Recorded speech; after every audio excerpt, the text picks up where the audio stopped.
right, so officially, I believe we are going live now. Let me see who's.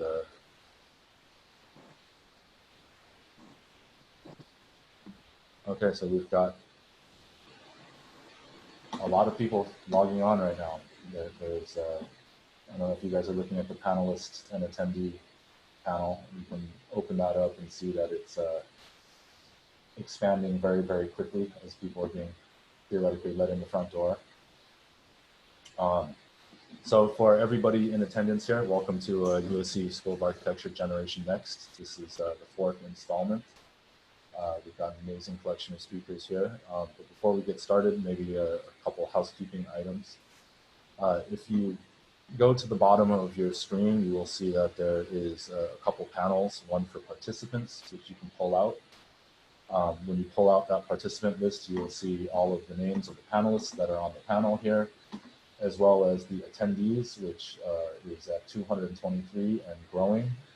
We have an amazing selection of people here logging on, but also included within that, in that panel for participants is the ability for you to raise your hand if you have questions later. So there's a physical hand raising icon there. Then if you go down, there is also the chat panel. The chat panel will allow all the panelists and all the attendees to chat during this conversation. And then finally, there is also a polls and Q&A panel. So the Q&A will allow you to ask questions to the panelists, and you can ask people questions and bump questions up and see which questions have been answered and dismissed. Obviously, please be respectful. And then I don't know if we're going to be doing any polls, but the panelists also have the ability to click on the polls panel and introduce polls into their presentations or as part of our conversation. So with that said, my name is Wong. I'm an associate professor at the USC School of Architecture and about to assume the role of graduate director. Along with me are Myrna Ayub and Aaron Cuevas, also faculty at USC Architecture, and we've been organizing this event for the past 4 years. The three of us are also USC Architecture alums, and this event has been a really exciting event for all of us. Maybe Myrna and Aaron, if you guys want to introduce yourselves as well. Sure. Hi, I'm Myrna Ayub. I teach at the USC School of Architecture. As Alvin mentioned, I'm an alum that graduated in 2012 with a Bachelor of Architecture. And I also had the pleasure of being a part of this event a couple of years ago. Hi, I'm Erin Cuevas, teaching at USC as well, as Alvin mentioned. Similar story, graduated from USC School of Architecture undergrad in 2012. And after a few years was fortunate to be brought into this event to showcase some of the work that I had done. I really support the work that Alvin has put into this and that Myrna and I have helped to grow. And I'm really excited to see the presentations. So with that said, I think I'd like to say a little brief introduction about the event in general. This was started in 2017 as an attempt to kind of highlight the role of our young alumni in independent design practice, and also in terms of identifying the kind of wide diversity of design approaches as well as design mediums that our alumni are endeavoring in, and basically thinking about a larger definition of the term architecture and the term design as something that is more than just buildings, but also thinking of your career or careers of architecture students, not just as going to go work for somebody, but also the ability to go work for yourself and be more entrepreneurial in spirit. So, Myrna, can you advance to the next slide? I think one of the things I'm really fascinated about with this event is that we have, last I checked, which was about 30 minutes ago, we had 460 something people registered from around the world.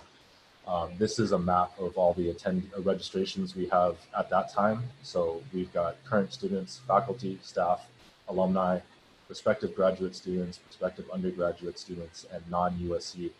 But as you can see, there's a super wide geographic spread, a huge impact, and it's a sort of unique condition of, one, this being a virtual webinar, but two, this being a response to the current condition we're all living in terms of dealing with social distancing and being stuck behind closed doors. But it's allowed us to reach a much wider audience, and we're excited to do this and really excited to share the things that our alumni have been up to. But also, I think, making a point to say that right now is a moment where we have a chance to define the culture, or design culture, of the condition that we're currently living in, and this is part of it. So thank you all for joining us. With that said, I guess we can quickly introduce our speakers. Aaron, would you guys like to introduce everybody?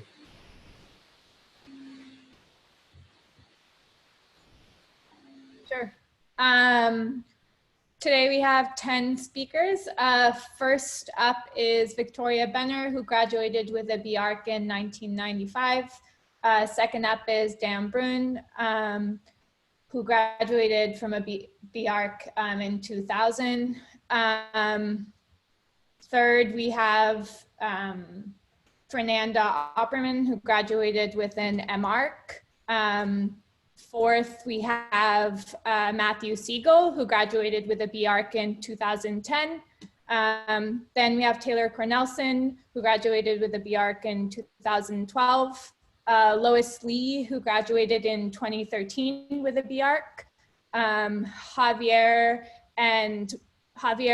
Borrani and Michael Den Hartzog, who both graduated in 2014 with a B.Arch. Curtis Lee, who graduated with an M.Arch in 2018, and Andy Chau graduated with a B.Arch in 2018. And you'll notice from Mirna's introduction that the presentations will go in order of who has graduated the longest ago to the most recent. So you'll get a kind of nice cross-section of how individual professional work might evolve over time from these different individual presenters.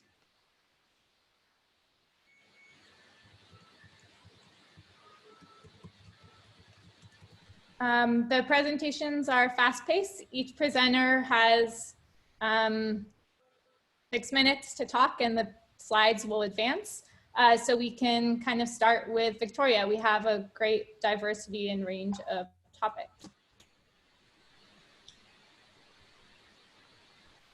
Victoria, you're up whenever you're ready. Oh, sorry. I was waiting for Alvin to unmute me.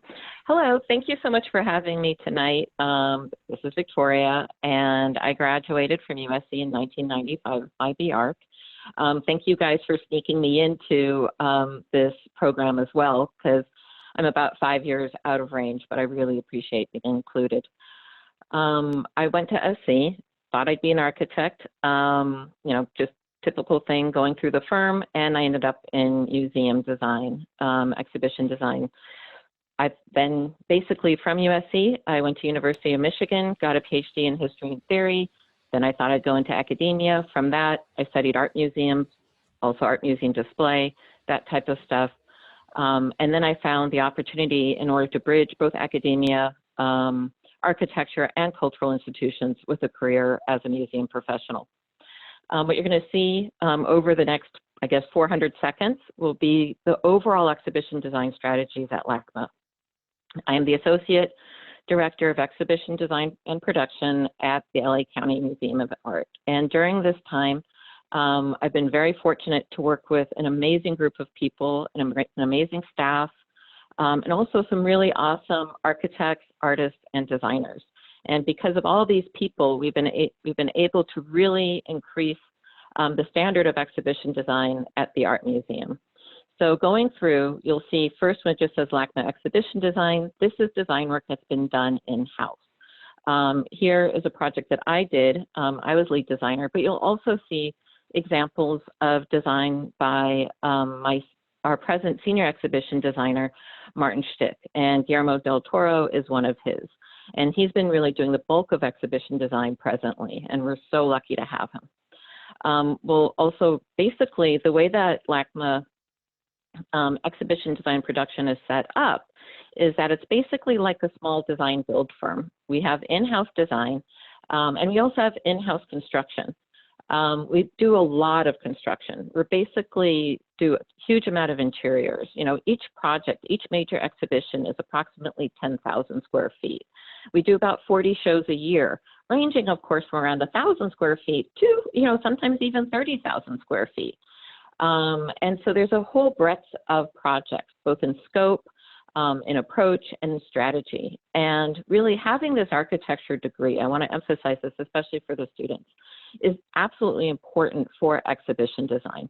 I have a lot of people coming asking, I want to do what you do, how do I do that? And I always say, go get yourself a professional degree in architecture, because the understanding of space and movement and approach to art is fundamental in exhibition design. As you can also see, we've been fortunate to work with some really hotsy-poopy fancy architects. We work with Frank Gehry.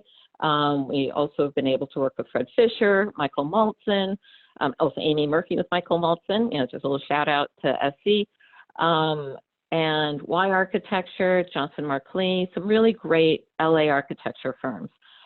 Because of this association, because of these relationships, it keeps LACMA exhibition design overall as a pretty vibrant and active participant in the design community. And this is also very important for the museum. And selfishly, it keeps me and my department on our toes. We're never bored. We're always learning, and we don't want to be designing in a vacuum. And so by basically working with all these amazing professionals and this great talent, we look at things in new ways and we incorporate it. So here you have examples of Y and Johnson Mark Lee. And all these people really, really do influence and teach us constantly. And so this is kind of how we really approach exhibition design. We approach each project as an architectural project. We've also been fortunate to work with contemporary artists as a form of interpreting space.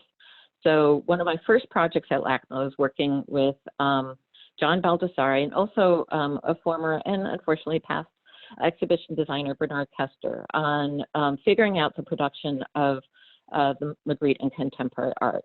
Also, I worked with Jorge Pardo, kind of project management, in making sure that we were able to work with him on meeting museum standards in his visualization of our pre-Columbian galleries. And this was also a really incredible project because he not only conceived of the project as a whole, he also fabricated it. We work with some highly conceptual contemporary artists that also make us think about architecture differently. Pierre Huyghe really thought of architecture as his history of exhibitions. So with his project, basically this exhibition project, this construction would then be replicated later. We work with video artists like Diana Thader. Each artist that we work with really has a very different approach to how they want their space to be. And it's our responsibility to be as flexible as possible and to be as open as possible in order to support their vision. Because when we're designing or we're working as the exhibition designer or as the in-house kind of architecture firm, our job is to support the vision of the curators, the interpretation for the institution, the goals of the museum. Also, as you can see, we're sometimes building art too. And when we're building art, we have to make sure that what we're doing is basically meeting the artist's standards.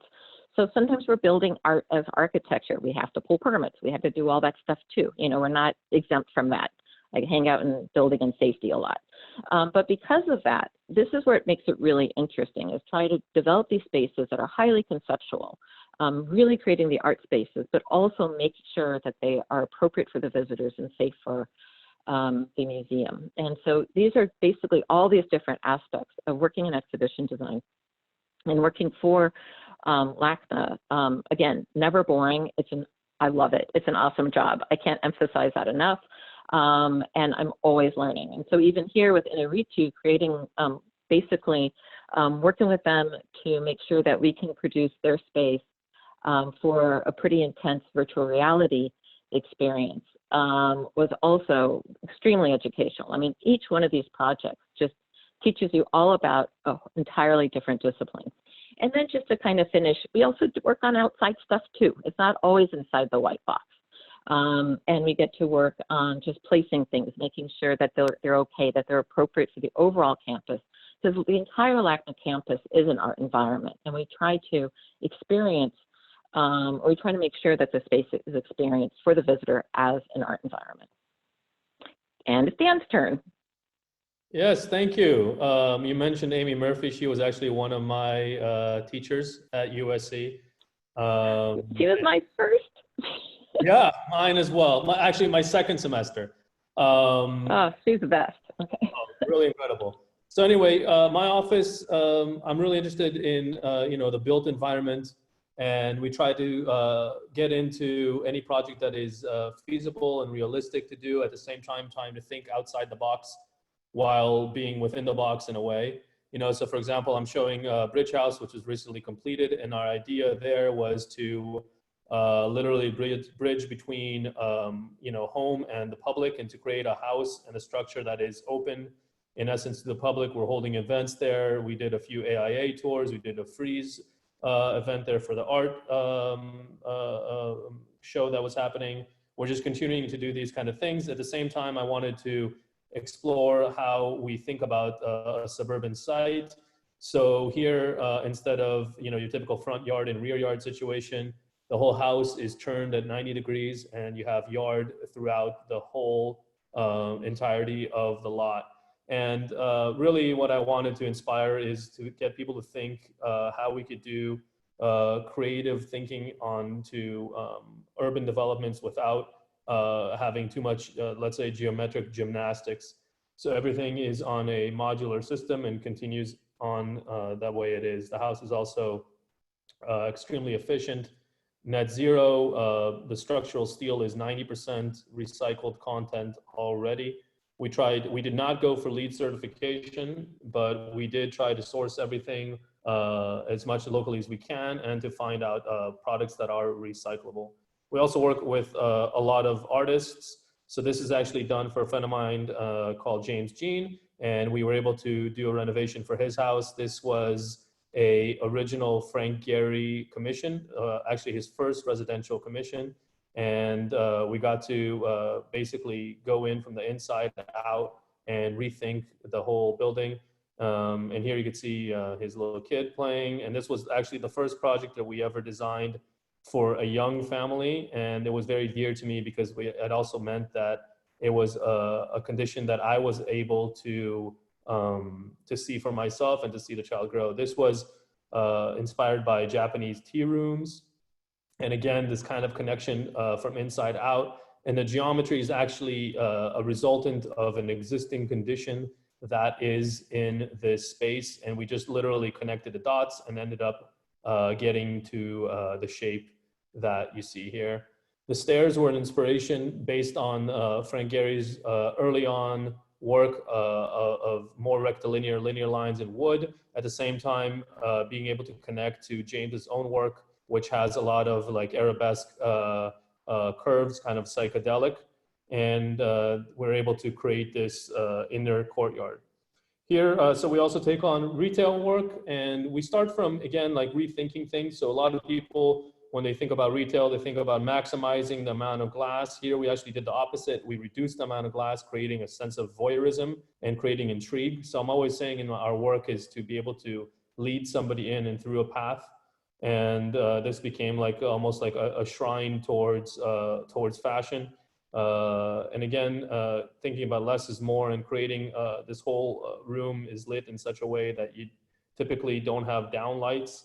Everything is lit from kind of in a thermal space. And another commercial project, this is hospitality. We did a coffee shop. And again, we were trying to play with the idea of creating a multiplicity of zones and spaces, while at the same time maintaining a very strict and ordered minimal palette of materials and minimal geometries. So you have this sinuous terrazzo flowing through the space and creating different seating conditions. So you could have, you know, a date, a little family gathering, or, you know, be with your group studying and things like that. And we incorporated nature again into the project. And this was our first residential project. This is a house in Venice on the beach. It's called Flip Flop House. In essence, the wall itself opens and closes, you can see from these graphic. And the conundrum that we had to deal with is how do you have maximum views at the same time being able to display art. So on one side of those panels is actually a graphic, a big wall mural. The panels are supposed to spin around 180 degrees, but local municipalities stopped that. So we actually, they're not opening the whole way through, but the idea is still carried through, and we use that vocabulary for a lot of our other projects throughout the years. One of our latest projects, again, clothing design. This is a retail shop in Las Vegas, and our first in Vegas. And we were able to do things playing with certain materials. There's actually fur in that inside arch inside there. And the idea, again, with 1 point perspective to pull you in and into the space. So you have this infinity mirror that you see with the roses, but then that super, super, super black is actually fur that we used that the client actually had from remnants from their project. So smaller pieces that were able to be used for architecture. So we like to be able to play with creative materials. And also all these racks are able to be moved. So if you have a different season, you're able to add, move, and adjust, sliding them back and forth.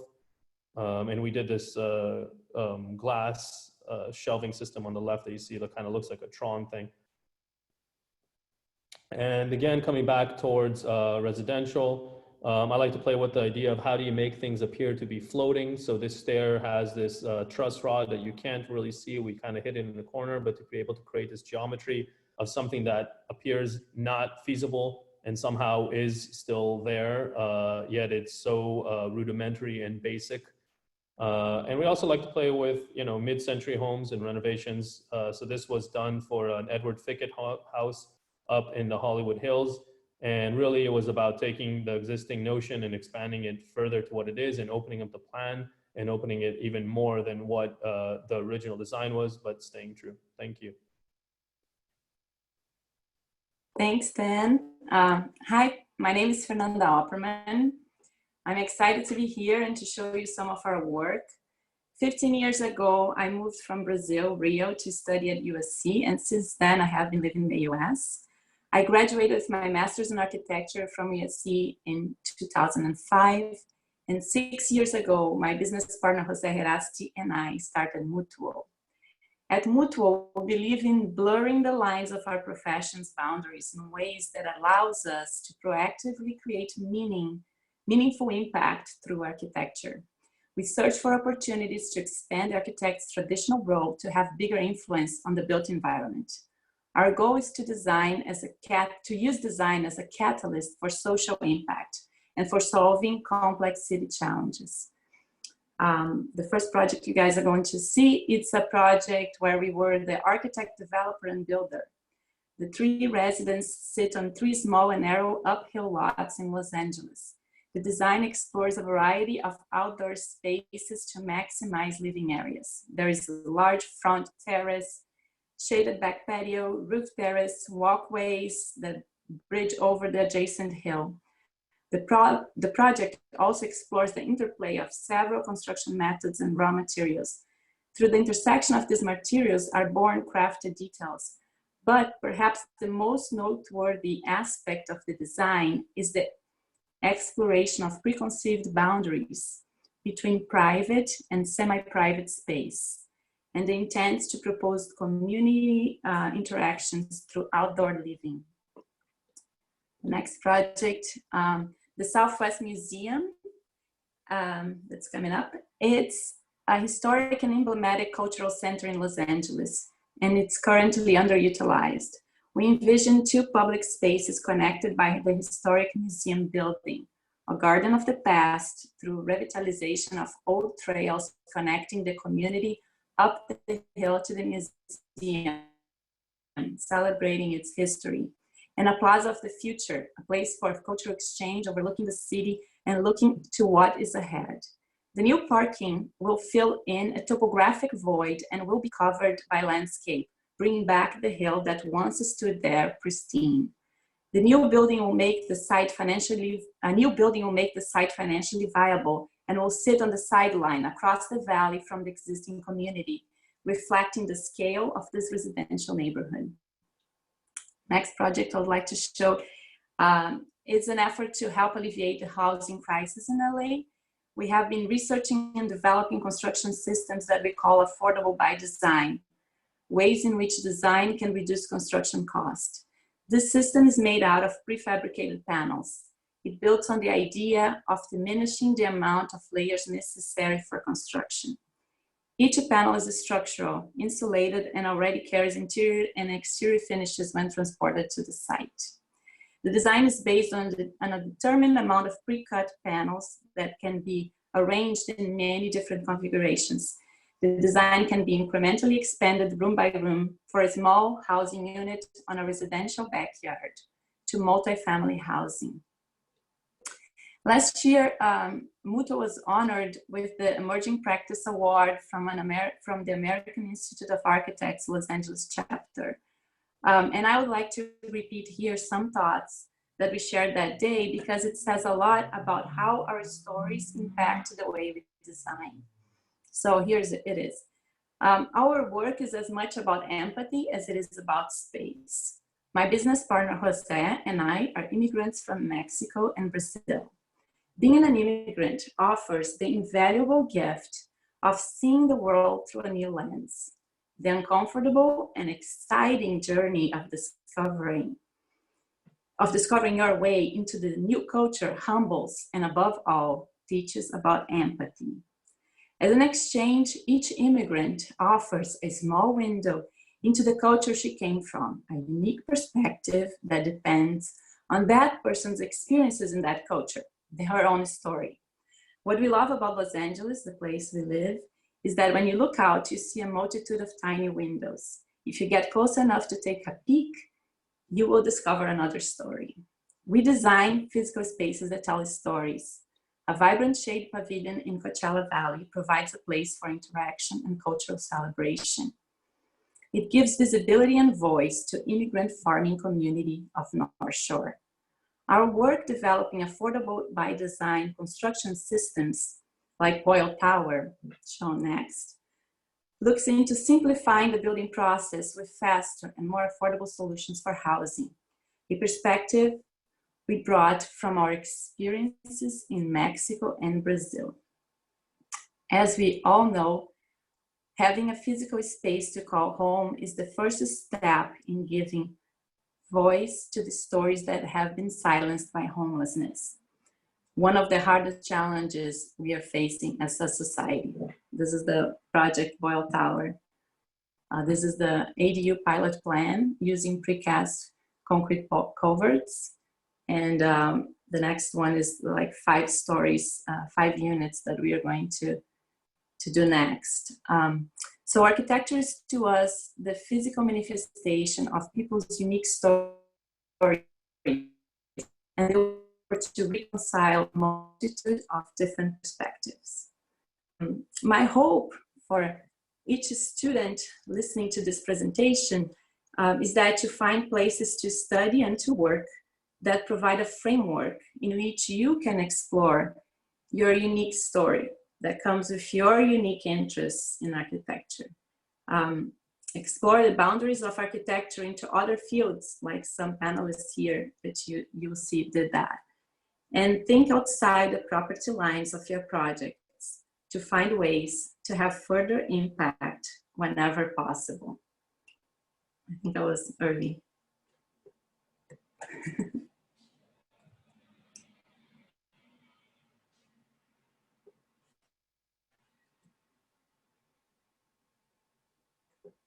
Hi there, Matthew Siegel, San Diego, architecture 2010. I work with my father in a firm in San Diego doing vertically integrated architecture and development. The firm is Jonathan Siegel, FAIA, but realistically, I'm the brains behind everything and I do about 90% of the work. I know my dad's tuning in on right now. This is the Cresta house in La Jolla, probably one of our most heavily awarded projects we built. And we'll quickly skim through all these most recently constructed buildings with a focus on concrete and how we can utilize concrete to create large cantilevers, spatial volumes, and clean architecture in an environment where typically it's a 5/1 construction. And all the photographs you see today are also photographed by me. So that's part of that vertical integration that we emphasize in our company's business. Well, this is a North Parker project in North Park, San Diego, 27 units and approximately 8,000 square feet of ground floor commercial space, really tying the pedestrian notion into the space through volumes and clean forms. So you can see just simple materials, simple forms, and this is back to the Cresta again, La Jolla. Again, simple materials, simple forms, and doing the most with what we can, the most of what we can with those simple materials and forms, creating those volumes. So again, we're vertically integrated. We start with dirt. We design the building. I manage the construction. We do all the drawings in-house except for structural and civil. During the construction, you can start to see some of the beautiful forms that are created before all the furniture is inside. You can see the layers of detail that you don't get to see when the building is done. And here's Mr. Robinson, again, back to that really light, airy feeling with the concrete forms, creating large cantilevers with glass. So the real simple material palette, glass, storefront, concrete, to try to emphasize how important cost efficiency is with quality materials. So this is an aerial of that same Mr. Robinson project, and you can start to see all the cables and materials that have to go within the slab that you'll never see again. And I find them really beautiful during construction. A lot of people never get to understand that. This is again Mr. Robinson, and you can see that transparency through the space. So we're really kind of emphasizing that interior exterior connection through simple methods where we take advantage of the Southern California climate. This is Park and Polk, recently completed project. Again, we're taking steps that a lot of other multifamily housing developers are not taking. You can see that large cantilever on the south elevation, south being on the right-hand side, that normally would have been removed from construction during value engineering, but we're able to retain those architectural elements. This is that same building from an aerial. So you start to see that H form, which is later completed into a cube with those bridges on the 7th floor connecting the two legs of the H. So yeah, next. Again, Park and Polk from the other side. Simple materials, the vertical fins facing west provide light balance and shading from the evening afternoon sun, and also textural element along the Park Boulevard, which is a high-speed boulevard. So you start to see the consistency in these forms and shapes. This is Fort Stockton. We actually saved 1920s Ford dealership and filling station. You can see on the corner called Gilmore Ford. And then the fins again, in this case, protecting from the morning sun and diffusing the light into the spaces. And this is it under construction. You can see all those fins were cast in place on site as the building was moving up. And you can start to see in this also the amount of effort that goes into these buildings, the conduits within the slabs, the post-tension cables. And then this is our most recently completed building. It's 43 units. The cube on the right-hand side is actually my residence I'm in right now. And then the 42 units wrapping around it are approximately 380 to 420 square feet to try and provide workforce housing, which after this virus is probably going to be even more important.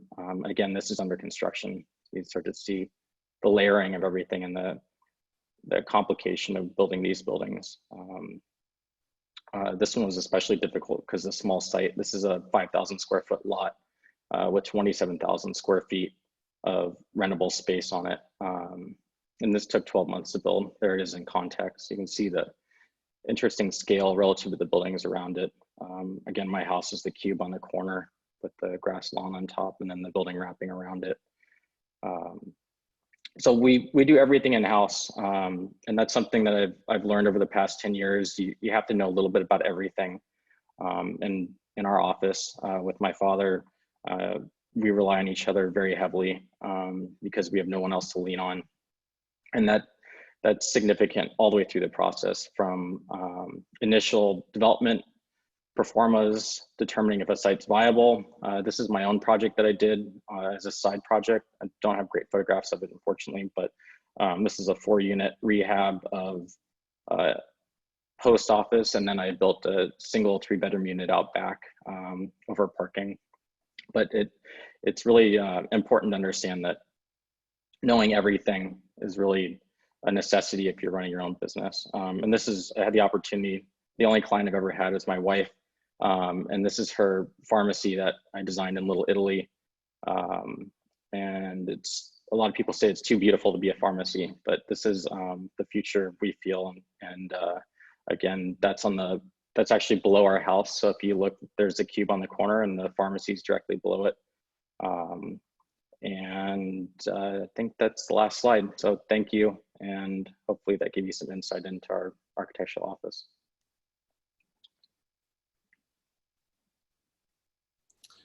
Hey, my name is Taylor. I graduated with a Bachelor of Architecture in 2012. And since graduating, I've worked for a number of architecture firms around the world, but what I'm going to share today are 3 independent or academic design research projects that I've produced outside of other offices and which are all unbuilt. So after graduating from USC, I lived and worked in Rotterdam and in Beijing for about a year. And then I moved to Hong Kong in 2013 to work for OMA. And Hong Kong, when I was there, was unlike any city that I had lived in before. As you may know, apartments in the city are microscopic. And as a result, I spent a lot of time, especially time with friends or with my boyfriend, trying to find empty public spaces that were secluded or unoccupied, or that I could use as a surrogate for the quantity of domestic space that I was unable to afford in the city. And I saw many people in the city using alleyways, building lobbies, pocket parks, in similarly unusual ways, carrying out leisure activities and domestic practices wherever they could find a little privacy.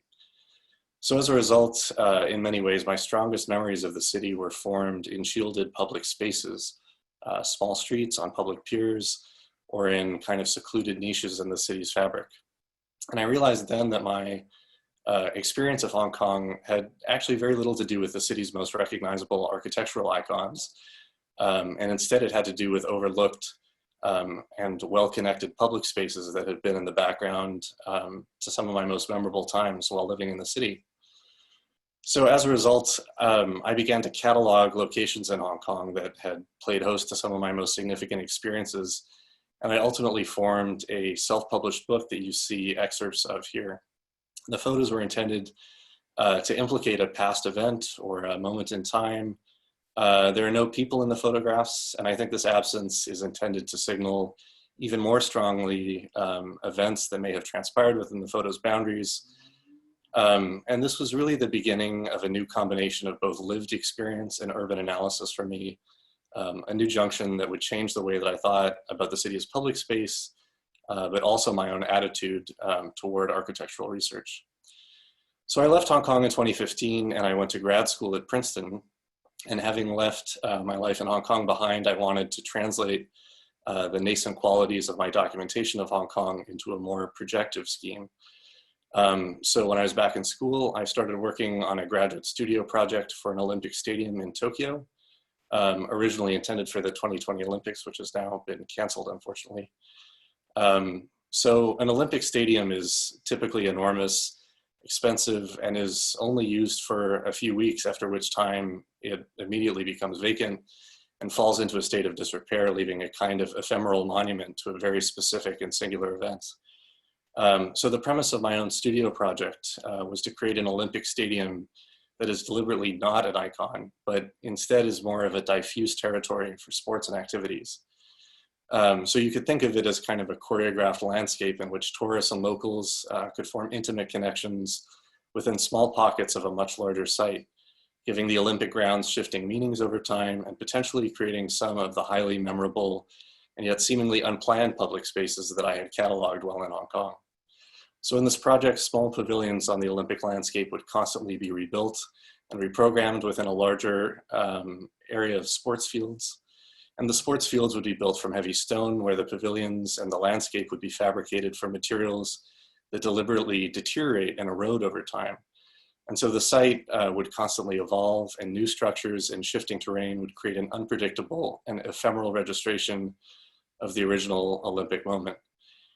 So this was the first time I really felt able to translate my own personal experiences as an architect into something more tangible, or to somehow produce a project that reflected the things in the built environment that I felt deserved, needed to be discussed and championed in architectural discourse. So the last project I'll show today is my graduate thesis from 2017, entitled Hong Kong Voids. And this is again an attempt to respond to the critical lack of domestic spaces available to residents in Hong Kong. The project is a master plan for a series of civic buildings on Hong Kong Island that would offer formerly domestic amenities in a completely public infrastructure, with a series of long buildings that are densely packed and spatially striated to encourage privacy, intimacy, and activities that Hong Kongers already undertake in pockets throughout public spaces in the city. Each building in this master plan takes the shape of a long horizontal strip and is arranged to respond to critical urban elements and to link important transit nodes within the city. So like a luminous, immobile ship, each of these buildings is filled with a changing matrix of program that nurtures social intimacy and seclusion, creating a new hybrid of public facilities that supplement the highly compressed and often spatially inadequate homes and dwellings within Hong Kong. So the structures as a result function as a public domestic infrastructure, interrupting Hong Kong Island's relentless barrage of towers with new zones for secluded and insulated social exchange. As an echo of the photographs I took during my time in the city 3 years before, these developments represent new locations for memory to be formed within the metropolis, a distinctive sequence of spaces that insulate Hong Kongers and gives formal expression to the unusual social potentials of the city. The images too, I think, appear with the somber quality of the earlier photos, signaling the haunting and potentially sublime quality of environments charged with intimate potential.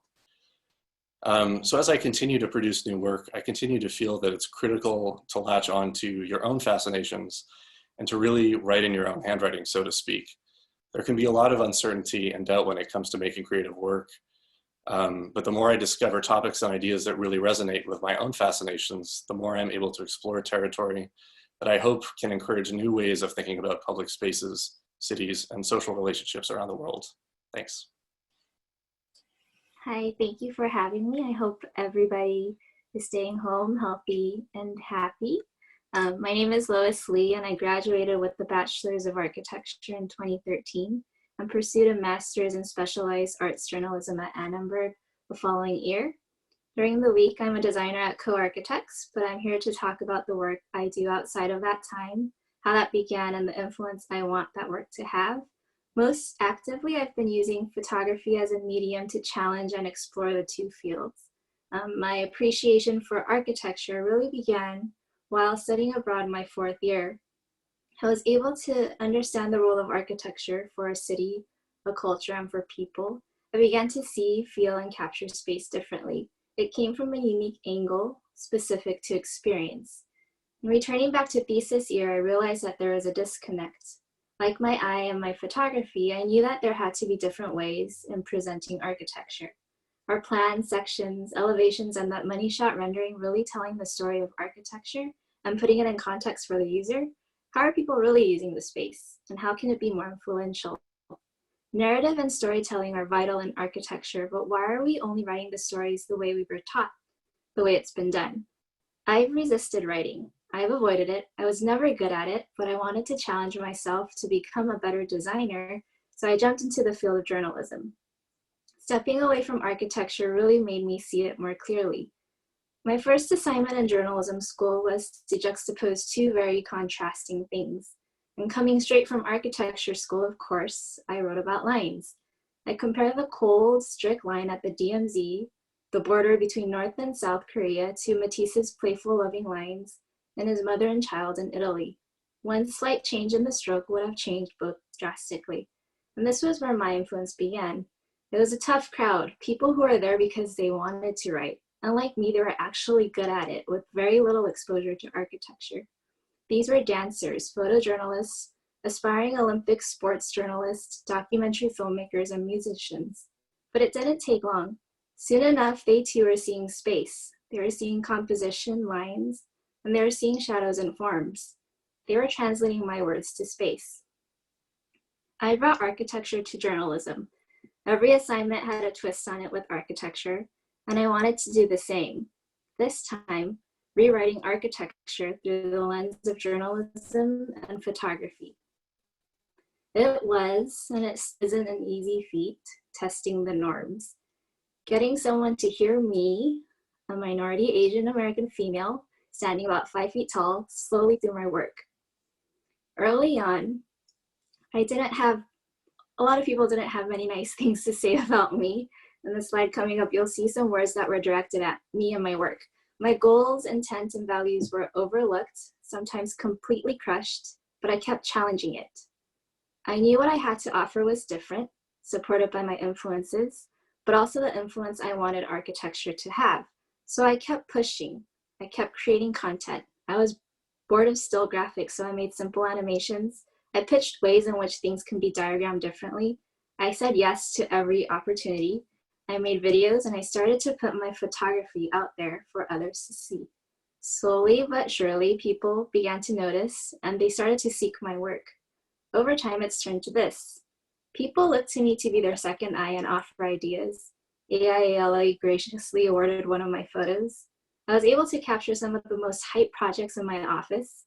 I've shadowed photographers, met crafty collaborators, and I made friends. As I was struggling to learn how to be loud with my quiet compositions, Alvin connected me to Marcella, founder of a UK-based architectural photography studio, also a trained architect. She told me, "You're not just taking photos. Remember, you're creating each image. Everyone can tell the story of a building through photographs, but the way in which it's done sets a photographer apart from the others." The only way for me to grasp what set my work apart was to practice it. When I'm asked to shoot a space, I study it. I study the plans, the process. I ask questions. If it's one of Co's projects, I'm lucky enough to sit down with the people who are on the team. I'm aware of the shared design values and the needs of what these images are used for, but I don't make any assumptions going into a space. I hear what they're looking for, but I look for what strikes a light in them when they talk. While at Annenberg, a few journalists who are out in war zones told us that the best stories actually come from built relationships and unexpected connections. That same concept, I think, applies in architectural photography.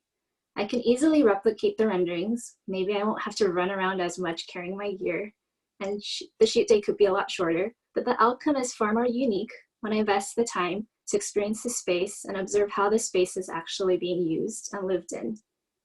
Just like we aim to design architecture specific to its site, its context, its people, and program, the narrative and how we present it should also be specific. My first creative moment I can recall was when my mom was on the phone, 5 years old then. I divided a small piece of paper in quarters, and my mother quietly placed 4 different kitten stickers in each quadrant. During the hour-long phone call, I created 4 different spaces, explored 4 different emotions.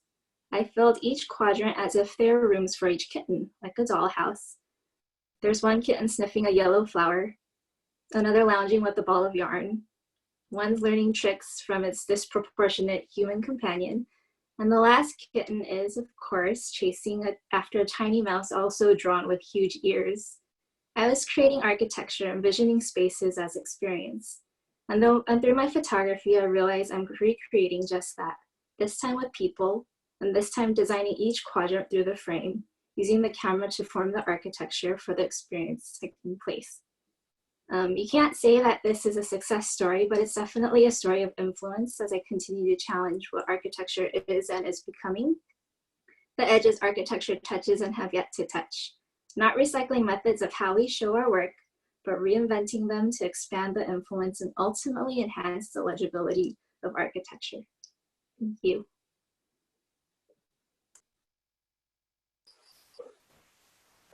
Hello, my name is Michael Den Hartzog. I am a partner at RFRM Collective, Reform Collective with Javier Meier, Borrani, who will hop in on a second. We are a small architecture practice located in Koreatown. We rose out of a collaboration that maybe really started when we left USC in 2014, if not happening in 2014, or happening before that in school itself. I know it's existed in Javier's mind for a long time. But what I want to talk about is a little bit how we have sort of formed the office over the last 2 years. We had been working at it as sort of a side job for a number of years before that. But in the last 2 years, the projects really started to take off to another scale, and we found ourselves sort of chasing the projects with an office rather than having an office to meet those projects as they come. The first one is sort of the images that you're seeing here that really took us from working on conceptual projects to something that needed a little more time and commitment. That one was a food hall out in Montebello that, as you can see, is under construction now. But through that process, through sort of working on that building, we found that it wasn't enough to just do these things at night after work anymore. So we went and looked out for spaces, looked for the infrastructure that we needed to more complete these projects. That's sort of what those images in the beginning were alluding to a little bit. And we found that the project of the last 2 years was one, of course, working on the projects that you're seeing, but just as much working on the infrastructure to support these projects that we are now going after. And we found ourselves moving into this interesting niche that I think is sort of particular to Los Angeles, that is these sort of mixes of commercial and sort of pseudo public space that come with the dining experience in a city that has limited public space. And we've been following that sort of network of connections that sort of one project leads to the next project without exactly thinking about where we were going. And that has been an interesting process because we often found ourselves having to convince a client why we are relevant when they're not necessarily coming to us per our sort of built design work to begin with. And I think sort of summing up the last 2 years, we've come to a point that we've luckily established this infrastructure and this range of diverse projects. You've seen a few of them, a lot of restaurant spaces, now getting into sort of residential architecture. And we've paired that with sort of this constructed office space at the same time.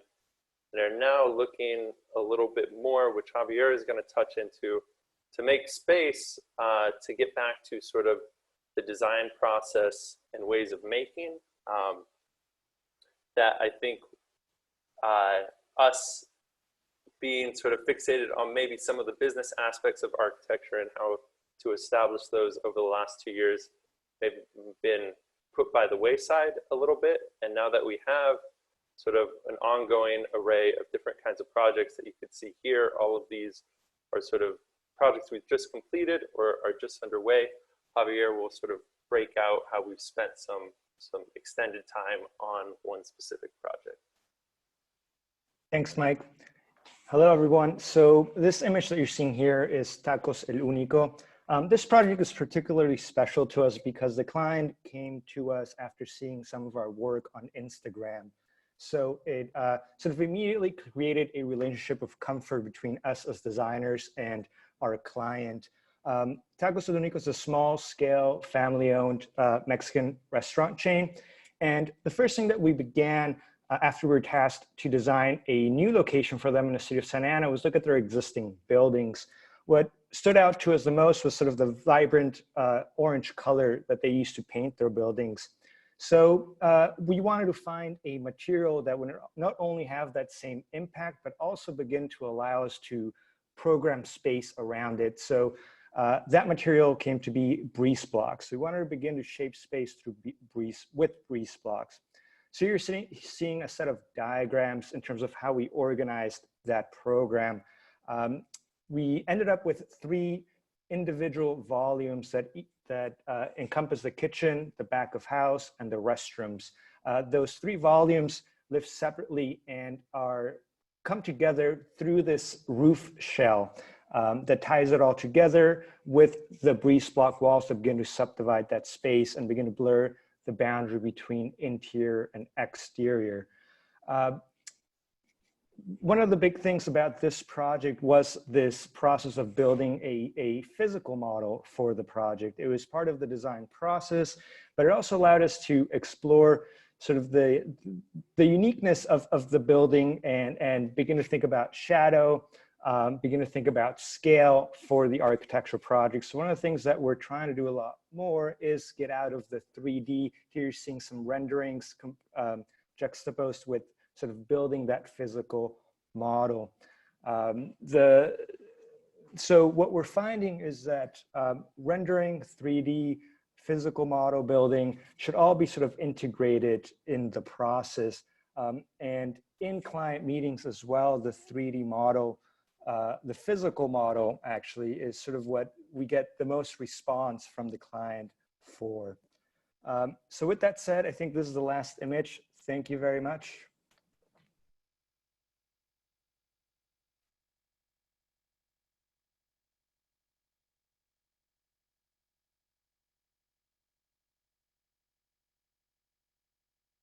Hello, everyone. My name is Nick. I went ahead and just copy pasted something into the chat that's with a bunch of links.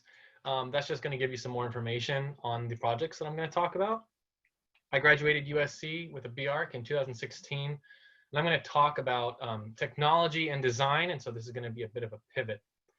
So I want to start by asking what might happen if architects played more with their technologies.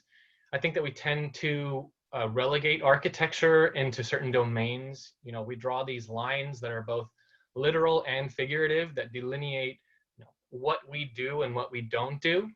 And that's architecture. But technology, on the other hand, is agnostic. It doesn't care about what field you come from or what domains you claim to be an expert of. It's instead a process that's more like a mentality that's fixated on enabling or improving. And then that gets applied to various industries and fields. Because of that flexibility and that outlook, we can work with technology to explore questions that we might not otherwise be able to. Questions like, how might we help non-architects and planners think about the way that the urban fabric evolves over time? Or what forms of media could a low fidelity and interactive GIS experience take? These are questions that I tried to answer with the pedalographer, which is this device that you see over here, which was a kind of more tactile way for people to engage with data and information that they might not have experienced before. And so once we accept that technology can take all of these different forms, then we open ourselves up to new ways of understanding the kinds of things we talk about on a day-to-day basis. So just like we learn in architecture school, you know, how to collage stuff on top of each other, we can start layering information on top of itself in this real haptic, kind of viscerally feedback-filled kind of way, which is precisely what I tried to do with the pedalographer.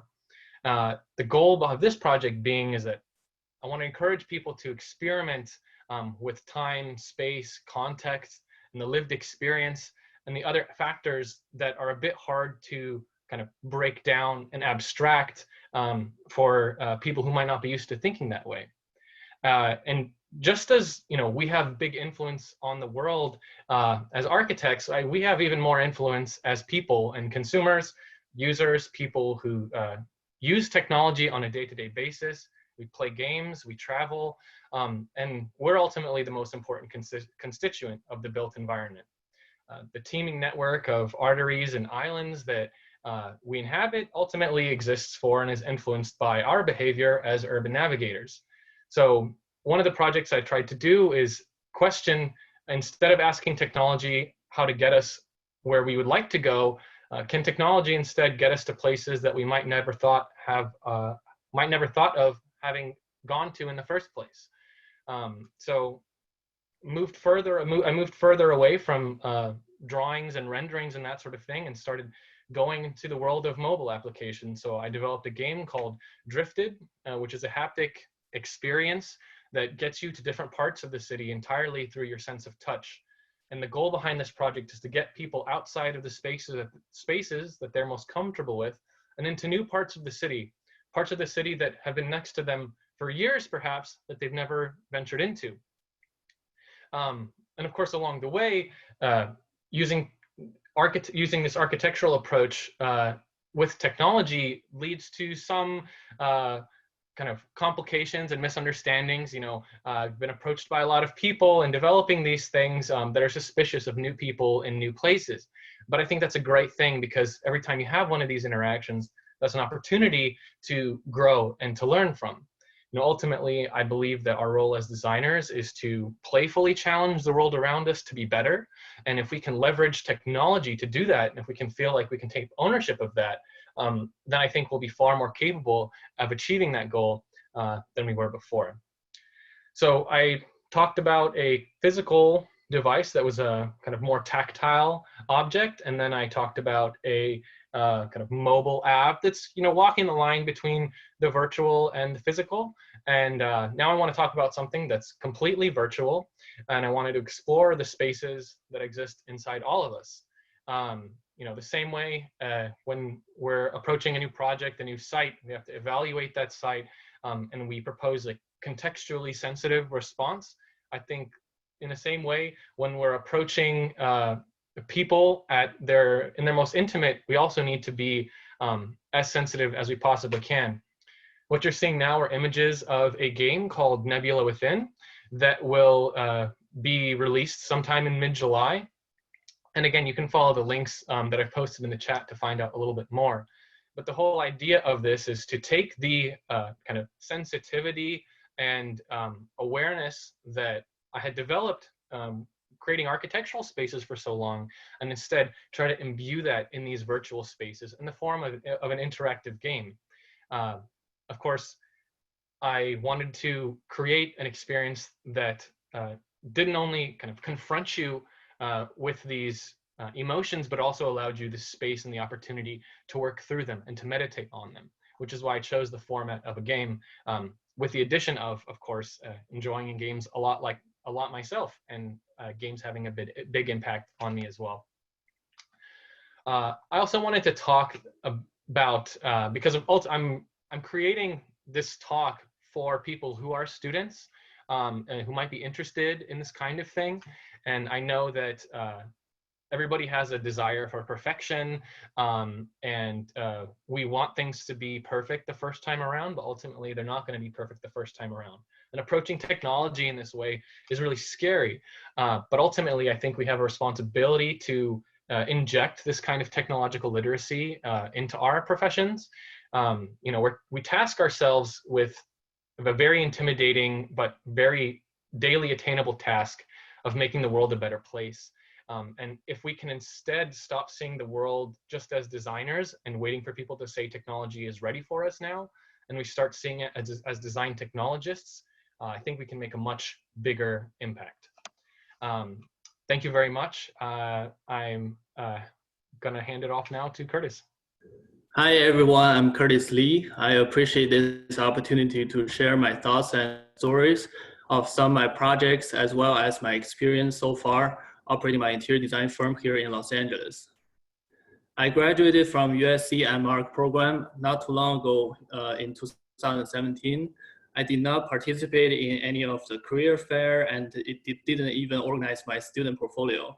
I started my firm after a graduation trip, and I was born and raised in China and came to US after high school. I'm a third generation architect in my family, so practicing architecture was supposed to be my career, but I asked myself during my years in USC, is this a path I really wanted, or is there a way I can still utilize what I learned, the tools to explore the new possibilities and broaden my horizon beyond the architecture itself? I just felt like there are so much I can try beyond the limited range of tasks. And also, I don't wish I only work at a similar place and a similar pace and a similar scope of work every day, but would rather extensively explore this world by working with talented people from different backgrounds. During this journey, I felt lucky I met my mentor, the award-winning interior designer Benny Low from Dialogue 38 Studio in Canada, and I met Sue, a very unique person who became my design partner later in my studio. These people have given me great positive influences and courages to do these things. Our studio, Curtis Sue Associates, primarily engaged in hospitality and the commercial interior design. I am also a partner and project manager of a construction firm. The purposes of doing these all together is to become fluent in multidisciplinary and multicultural.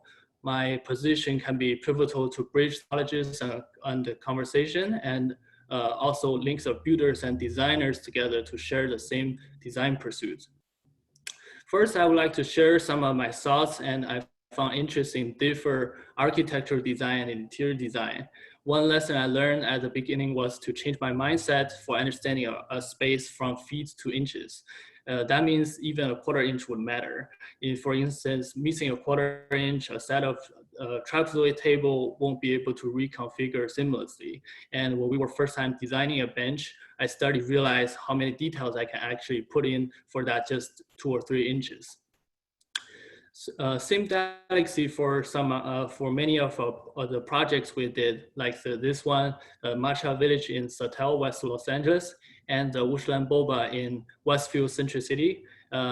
When it comes to looking at a space from very close distance, we look at it all wide, we really look into it, and we look at a wide range of hardware selection, different types of firmness of the cushions, and even the sewing techniques. Nothing is too small to design. And this is the first lesson I learned and I found interesting. Another lesson is about how to build up the character of the space. When starting a new project, I always start by developing a visual story for the feelings I want people to experience. Then I moved to the concept. After that, further along the way, the thing that stood out to me were still the little details. For example, when designing a restaurant kitchen, paying attention to how big the prep tables are and how deep they are. Because many of the restaurant employees, they need their hands free to do things, and they have to carry around a lot of food and drinks and be able to serve them quickly. So these little things were important, and every design decision has to be intentional in a way. I think the trends of hospitality and commercial interior spaces have changed a lot over the years, but you can always see the interior vibe is reflecting the brand identity. What we've done is a modern interpretation of the brand. My process is always the same. It starts with conversation and listening to really understand to the core who am I designing for. For those of you want to start your own studio at the early stage of your career, I want to encourage you to do so. Because look at me, I don't even receive my green card yet. Joking aside, just don't be afraid, stumble and falls. It may be tough at the beginning. It will take some time for you to build up your portfolio, but I believe intense passion is the foundation to make your career gradually become more and more successful.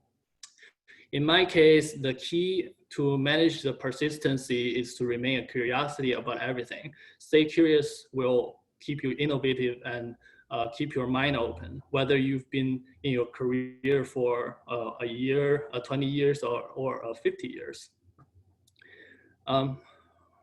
This is this was a challenging project we had in Westfield because the full height glass required by the high-end landlord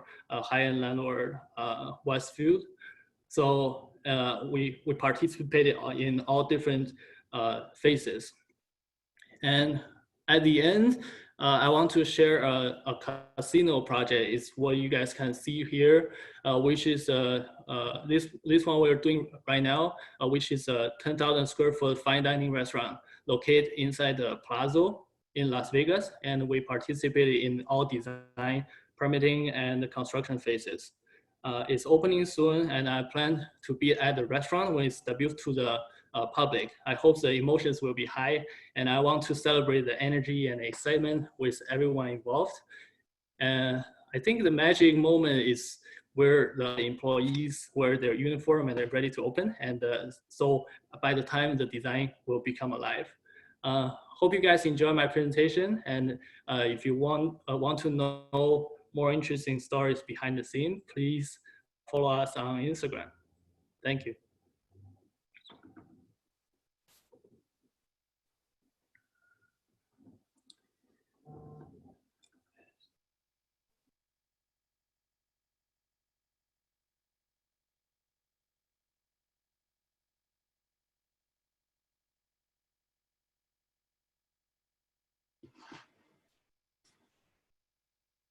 Okay, hi everybody. Thanks for having me. So my name's Andy Chau. I graduated class of 2018 at USC with a bachelor's in architecture.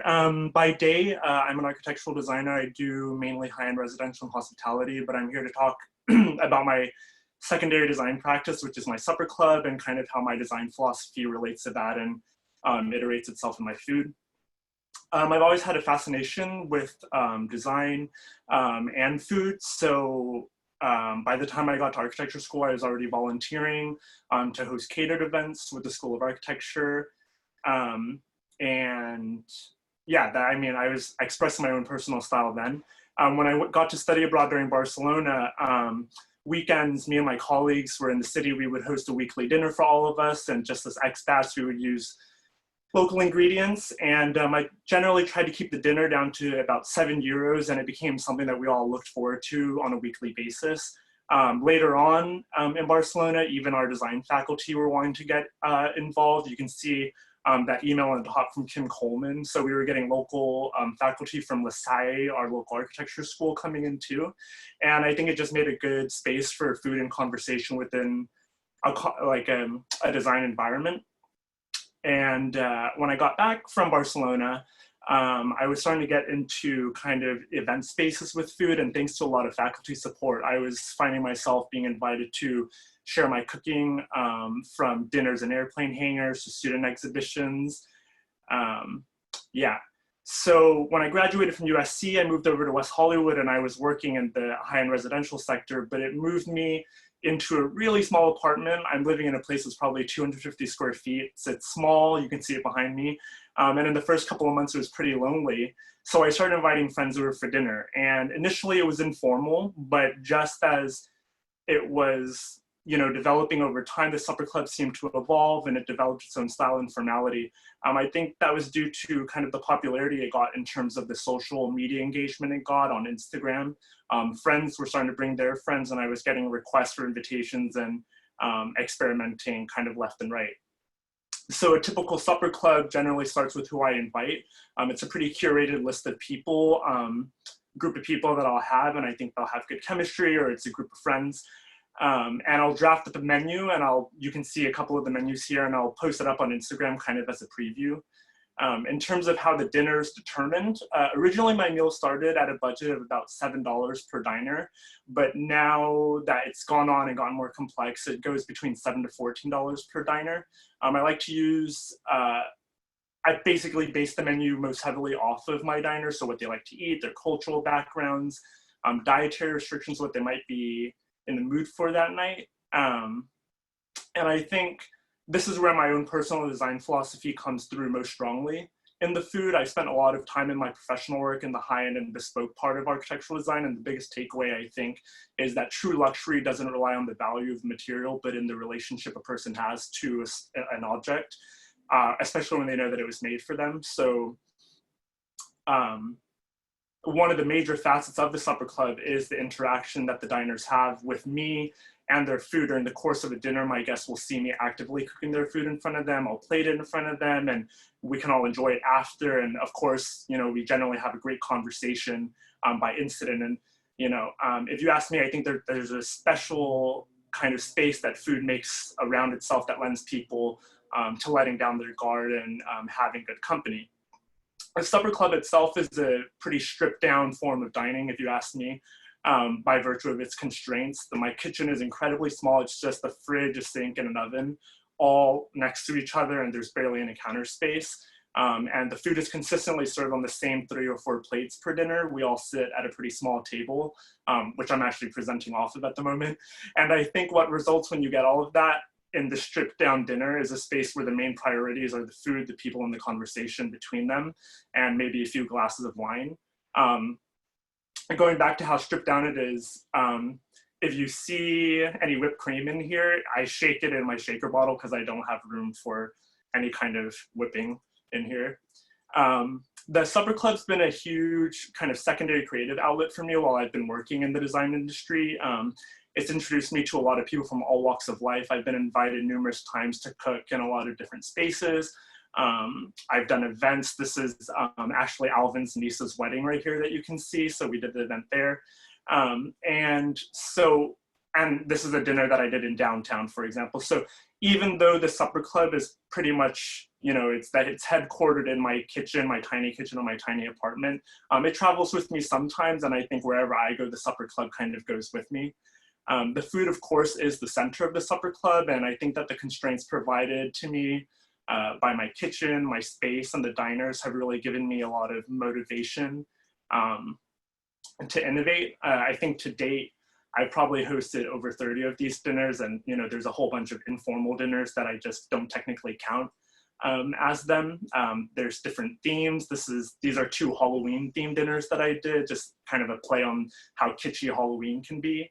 I really love doing these supper clubs, and my own personal requirement that I hold myself to kind of craft a unique 3-course menu each time, I think is incredibly personally rewarding. And I find that it engages kind of the same principles of design that I learned that were vital to architecture during school, such as customizability, cultural and social engagement, sensuality, problem solving, and kind of the importance of experimentation.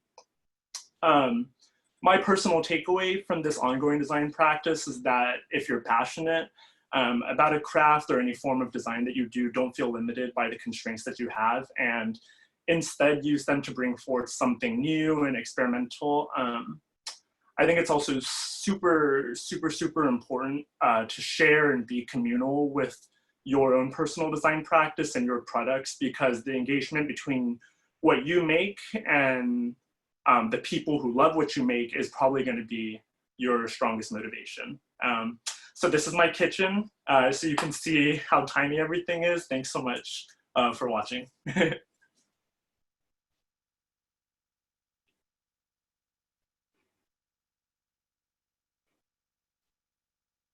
All right. Well, thank you, everyone. That was fantastic. Really, really diverse range of work. I think this might be the year that we've had the most quote unquote architecture involved. If you guys check out some of the previous examples of this event, it's also crossed into fashion, film, photography, graphic design, illustration, furniture design, industrial design, fabrication, computation, etc. So I guess now I'd like to open this up for a kind of group discussion. There's been a bunch of really good questions in the Q&A section, but there are a couple that I would like to kind of pull into the live conversation here now.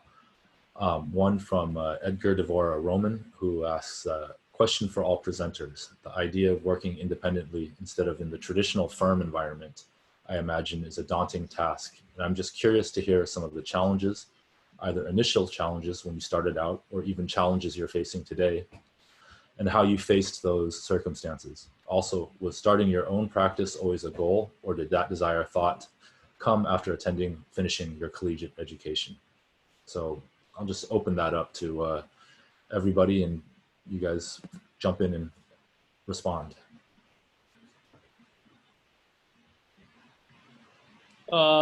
This is Dan.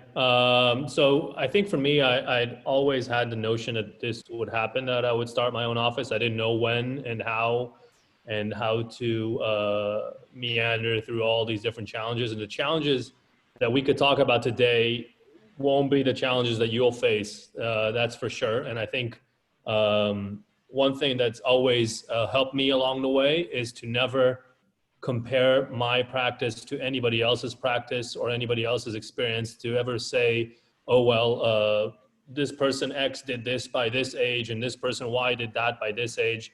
Everything happens in its own time and its own course. And I think it's just most important to stay true to what you absolutely believe in and be honest with your future clients so that they forge strong relationships and your name is, you know, not only strong within our own community, but is strong within the client's community, so that you forge trust.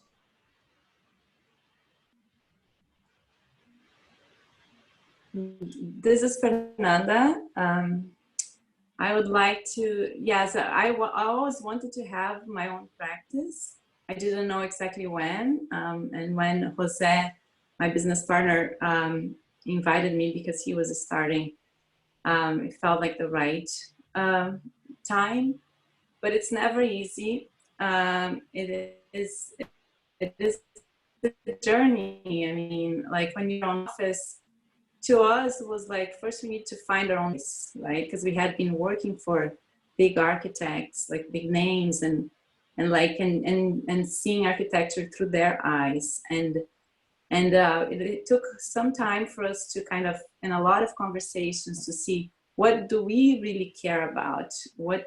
How can we impact? What is that we care about? And then focus on that and persevere. You know, it's not easy, but you know, we love it. So we don't have, like as I said, we don't have a plan B. We are going to stick with it and make it work. So, but I think each person finds their own way. And like Dan said, it doesn't have the right age. You know, you have to, whenever the time is right, you try. I guess I'll give input as kind of one of the younger presenters who are kind of perhaps more fresh into that transition. I decided to kind of do my own thing because, yes, I had always had that desire, but also you could probably see from the work, I was interested in doing stuff that wasn't so kind of clearly put in a container in a little box and like, this is exactly what it is. And so I think if you have those kinds of ambitions, I think that's okay. I wouldn't you know, try to alter or adjust yourself to fit into that mold, but that still doesn't mean that you shouldn't kind of learn from being somewhere, you know, like a firm that is running well, or a firm that isn't running well, or just to kind of understand, because I think that you will ultimately need that experience as well.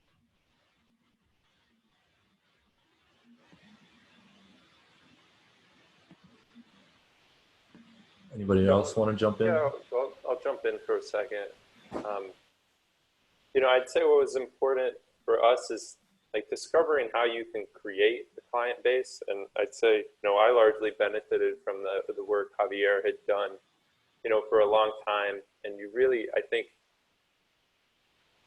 you never know when you're going to start a practice, but if you feel like it's something you want to do, it's something you have to think about early on, and think about specifically, you know, how in your situation you could start to develop that client base, how you can start to develop either projects that are unique to yourself or develop the opportunities that are unique to you to position yourself to have clients. I think that's been the continual dialogue for us is how to continue that evolution, because it is very exciting to have your own practice, but it like anything, you're always wondering where the next thing is. So how do you build that sort of continual network?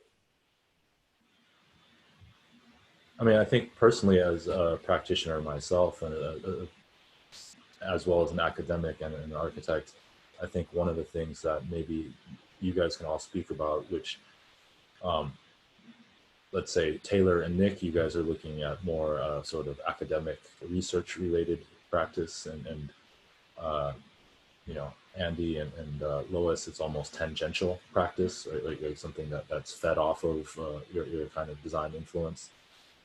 And then we have a number of you with Fernanda and Matt and Dan and Javier and Michael looking at more conventional practice.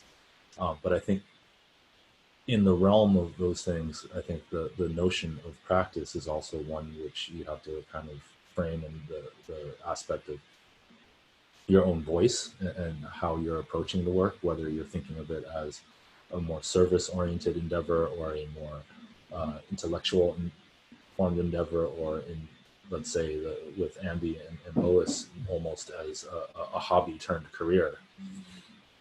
How would you guys say that you find each of your sort of positions falling into that? Well, for me, I always wanted to go a less conventional path in architecture, but it always didn't pan out that way. Like I didn't completely jump from journalism and I became something else. But I thought I needed to learn the craft of architecture to really know what I wanted to do with it. So that's why I started looking for jobs in architecture, and that's why I've been at Co-Architects.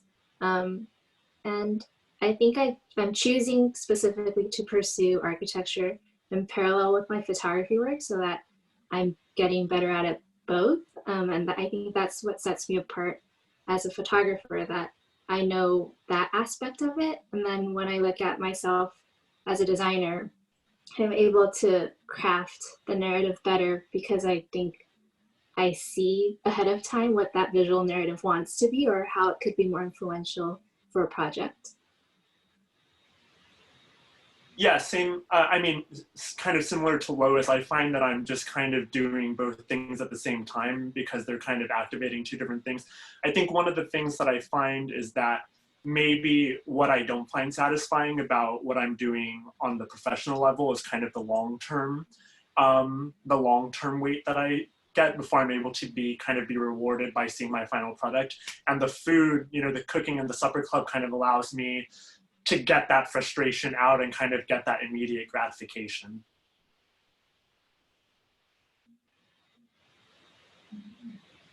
I would like to mention that I think the future of the profession is when we are really, like I said, blurring the lines. Like the more you can reach out and figure out how can you have more impact. I think for us, we are doing projects, in a more traditional way, you'd say, but then at the same time, like the projects we are doing with Affordable by Design, like to help alleviate the homelessness crisis, we are thinking about transforming them into companies that could mass produce it.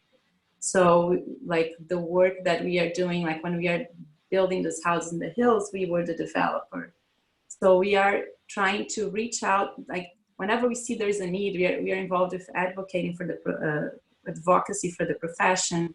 We have to get involved into like city planning issues and how we are building nowadays.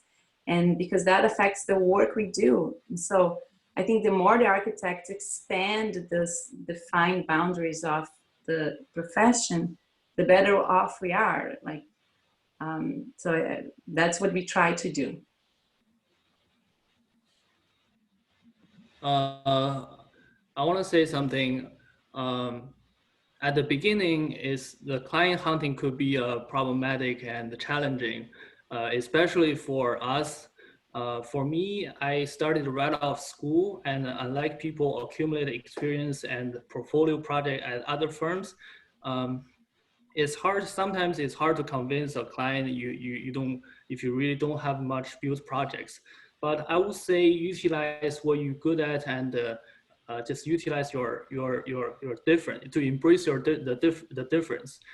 For example, I'm from a different cultural background. Then I started to reach out to a lot of Asian clients and really started my first couple of projects from there, because they feel like I know all the design approaches, all the procedures, and also know their culture. So that's one supplemental thing I want to tell everyone. There's something else that I would add to that, Curtis. It's interesting, you know, my office is now almost 15 years old, and when we got started with it, I had to, in essence, prove to clients that yes, I'm capable to take on certain projects and how we were able to fulfill them. And there is, you know, I think as a young student or professional, you think about how you'll fulfill them design-wise. But I could tell you that a lot of clients, they think about that, but they also think about how do you trust somebody with, let's say, let's go to residential, a $3 million piece of land and then a $3 million built. So the whole thing is $6 million. How do you trust somebody that's really young to fulfill that project and get that done? And so that comes also with the turf. But I would, my point is though, that this doesn't actually change. So for example, if you have an office that is always curious, so for example, I showed a few types of typologies that we get into, and we're constantly trying to jump into other things, right? And so every time we're jumping into another typology, we're met with the same issue that I had 15 years ago. So there's always that uphill battle of how do you break into a new market and how do you prove yourself, which I find exciting, actually. That's actually something that I think is really interesting about you know, independent practice in general. But let's say, Dan, what you're talking about is something that I think every architect or designer in America faces in terms of dealing with the typical RFP or client situation, which is how many of these have you done in the past 3 years? Right? Like everybody wants to know how many have you done. And I think one of the things that I've always talked about as a sort of added benefit or an added bonus that young designers can approach these things with is, because you haven't done a lot of them, that means that you can ask better questions about why it hasn't been done certain ways rather than responding through formula. Where I think, generally speaking, those that have done it 50 times have done 50 times because they've developed a formula. So you know what you're going to get from them, as opposed to them challenging the project and really trying to think about the ways that you can make, ask better questions. I've used that. Yeah, I've used that exactly. You know, when we did Coffee for Sasquatch, we'd never done a cafe before.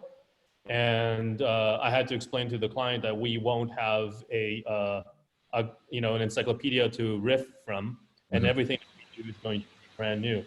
But it took a vanguard type of a client to open up for us, because I could tell you after we've done that, we were approached to do other cafes, and some people have said, well, how many have you done?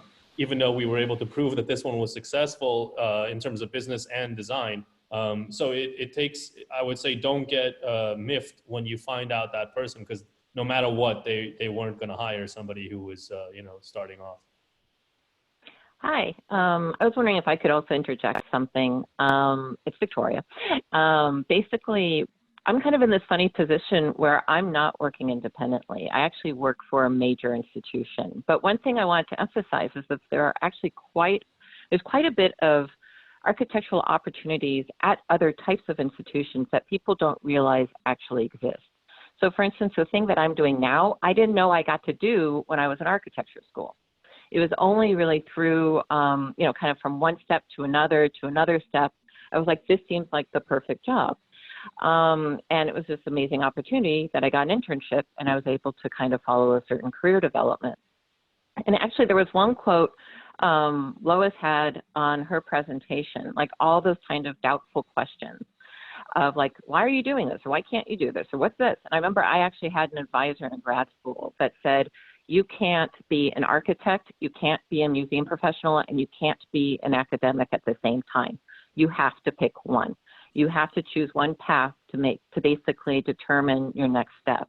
And I didn't like that. I thought that was really frustrating. And if anything you do, any experience or education you have will only build on the next one. And I think that's what this panel basically represents. I'm working at a major art museum. I'm trained as an architect. I do architecture at a major art museum, and I teach at USC. I'm still an academic.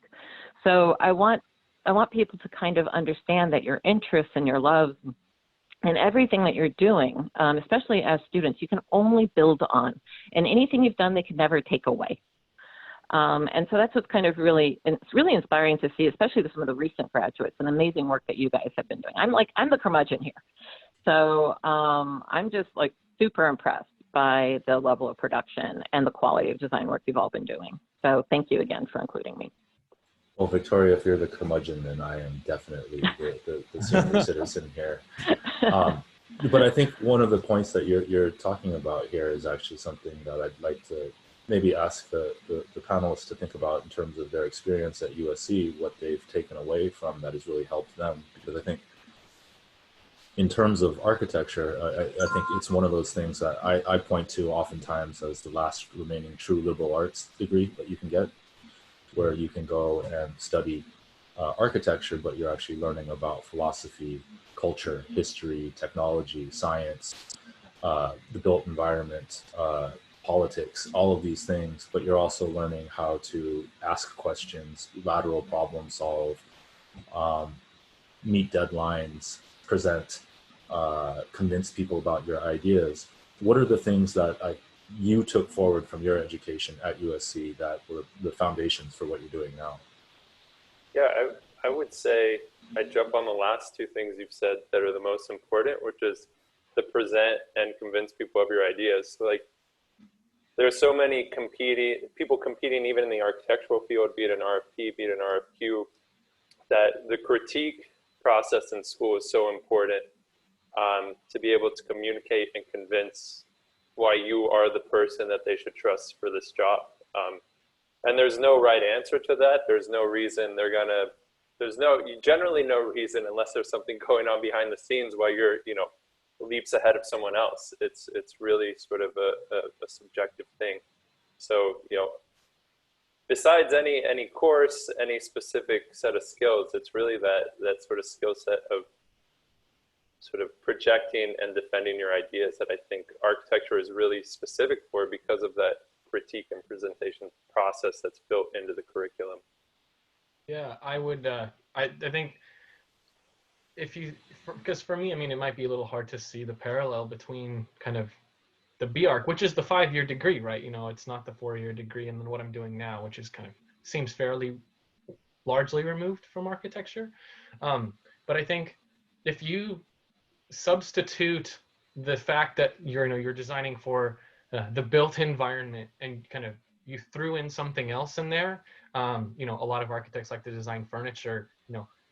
We may not in our education learn explicitly how to design furniture, but the design sensibility, the kind of work ethic, the kind of discipline that you have to really seek and find kind of what is meaningful and matters to you and for the project you're working on, I think you can plug that into almost any other profession or any other field. So like, one of the things that I take away most from kind of the B.Arch that I got from USC isn't so much, something that pertains explicitly to the built environment, but more so the mentality that if there's a problem and I don't know how to solve it, that I will find a way how to solve it, and that there's a good design solution probably for everything, and that design solution is one of many, and that if I pursue what I'm working on with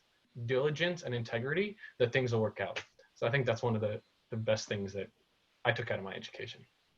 Yeah, I would wholeheartedly agree with that. I mean, I think being able to look at the world in like a critical way and problem solve, and be able to do those things while also working as hard as you possibly can on something. I think that's those are really the takeaways from me from USC, but also just I think really getting like berated almost at points into you know, having to understand and like understand the world in a different way, which I mean, I still every single day think back to my education at the school, you know, something that happened or some sort of trip that I took while I was there, and how that has influenced the way that I see the world now, and what I consider to be valuable with what I'm doing now. It really, you know, has just really played such a strong role in that whole development process. I'd also like to just say that after college, it's always great to keep in touch with your peers that you went through college with, and just see where they've been and where they are now. Especially my year, I don't know, I'm sure this is the same in every year, but we've had people in the same breadth of work, furniture design, opening coffee shops, etc. But it's always nice to bounce ideas off these people, and they'll always be there for you. So I think a really important part of the college is the relationships that you build, and the family that's created while you're there, more so than maybe even the education itself.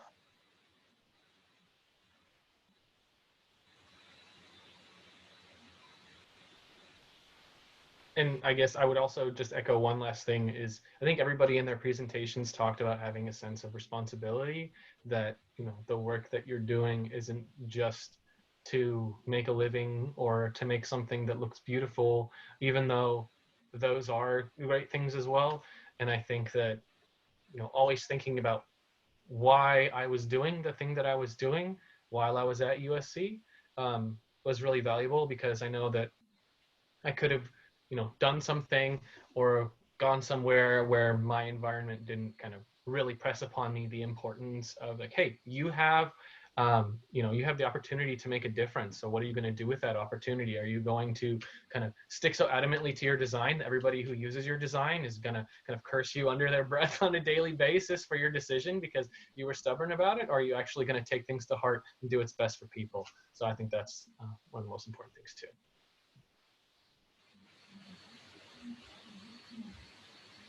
All right. You guys want to answer one more question? There's a really tough one that I'm not sure I want to, like it's a good one. Let's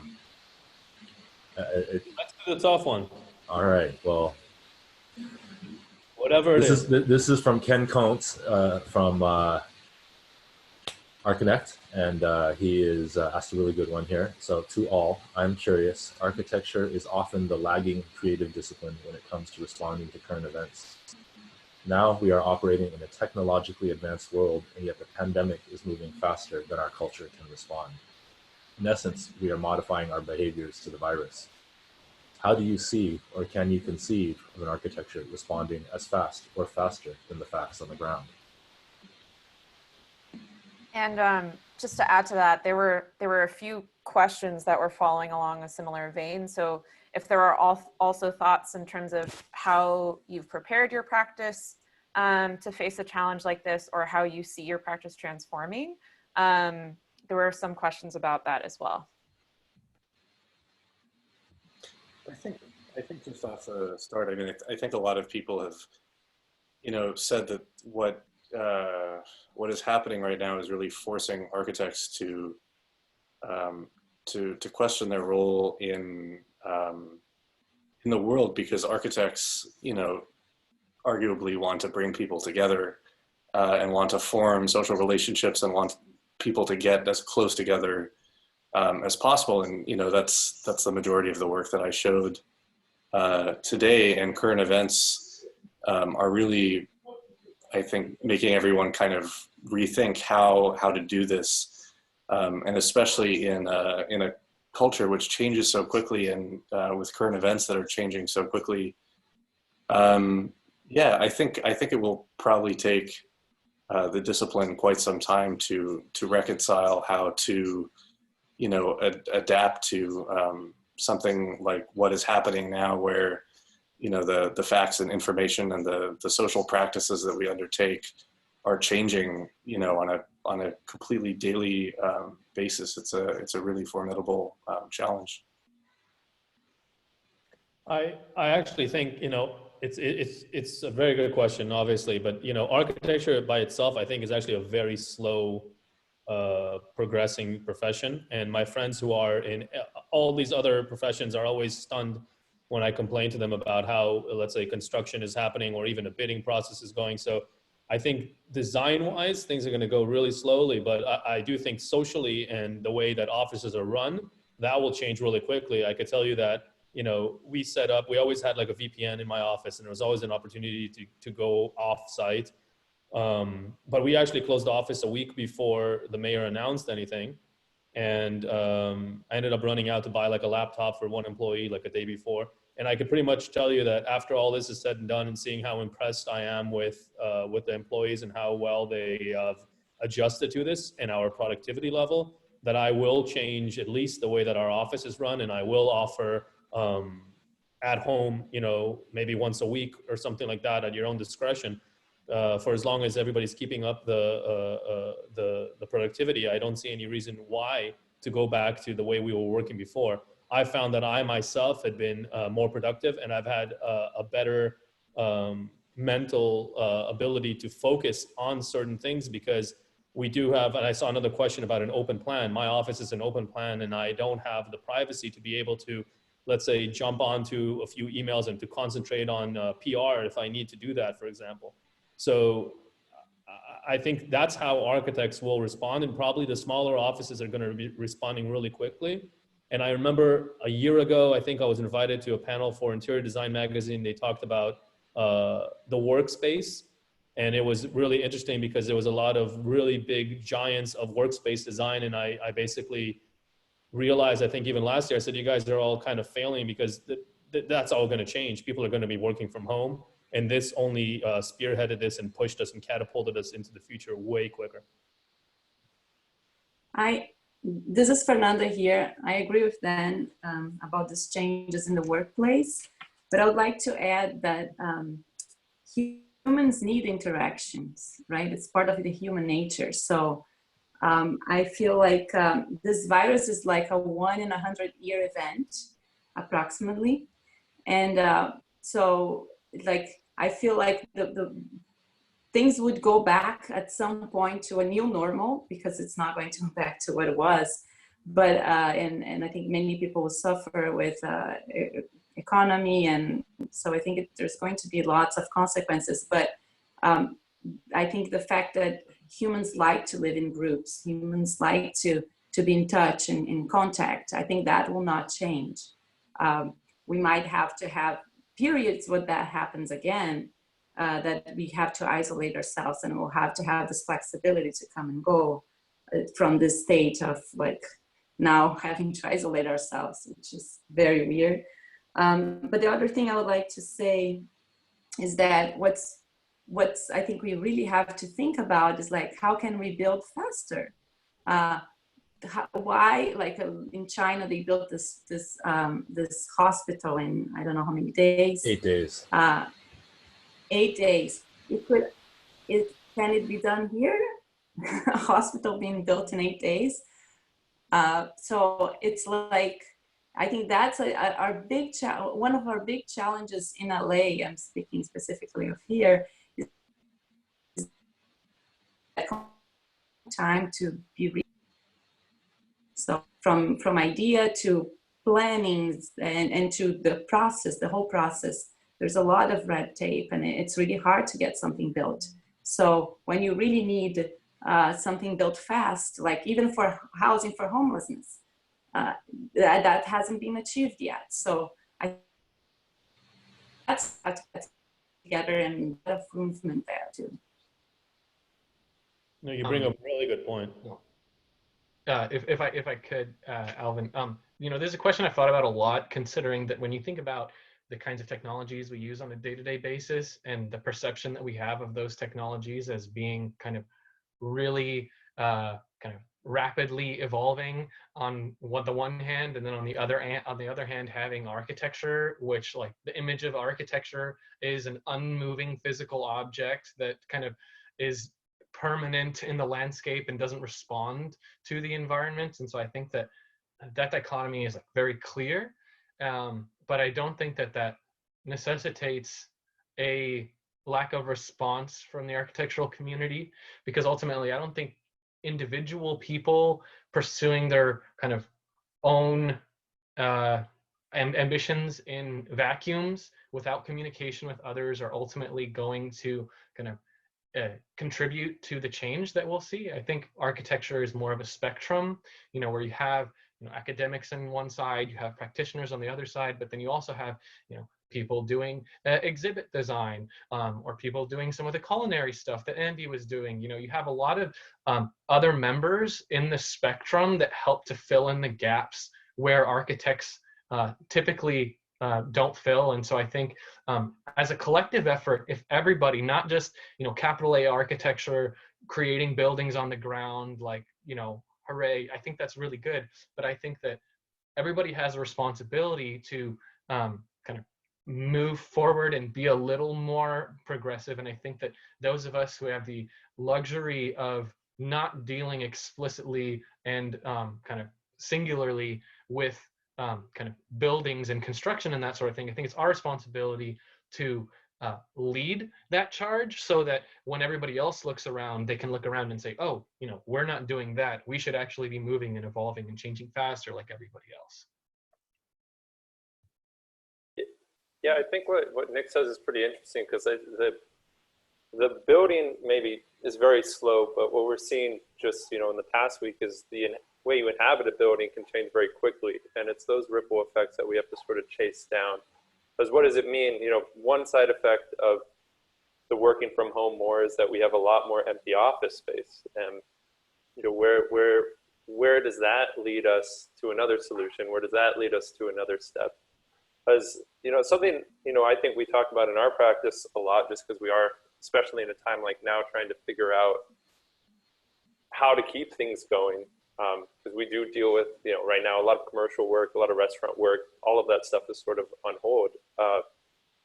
But, you know, we have a lot of just inherent inefficiencies, and not even inefficiencies, but way that space is used that without adding anything, without building anything more, without building faster, without having to go through large processes. You know, one instance like the coronavirus changes the whole way space is utilized. And this isn't sort of a fear or in sort of a safety concern, but if that change can be implemented in more of a planned way and just utilize existing things a lot more effectively, I think we can get to, architecture can move faster. Or architecture could at least argue that it can make things happen faster than generally is the case.